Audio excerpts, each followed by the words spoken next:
In just over a minute, we're diving deep to uncover exactly what Adobe Dreamweaver CC is used for and how it can supercharge your website creation process. Dreamweaver CC is essentially a powerhouse software designed for web developers of all levels, acts as your central hub for designing, coding, and managing websites from start to finish. Think of it as the ultimate digital workshop for building your online presence. One of Dreamweaver's primary strengths is its support for various coding languages need to edit HTML, CSS, or JavaScript.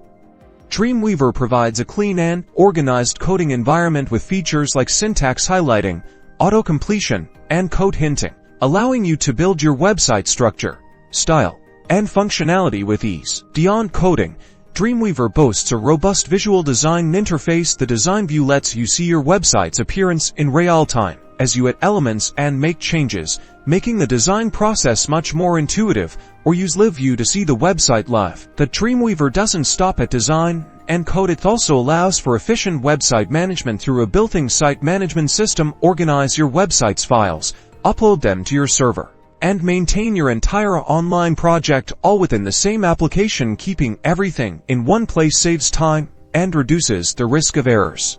Dreamweaver includes responsive design tools, meaning you can create websites that look great on all devices, making your website user-friendly for desktop computers, tablets, and smartphones. This is achieved by the use of its fluid grid layout framework. So, from initial design concepts to managing your live website, Dreamweaver offers a comprehensive solution. It simplifies complex tasks and provides a professional-grade environment for creating and maintaining your websites efficiently. With its array of features, it helps turn your web development visions into a reality.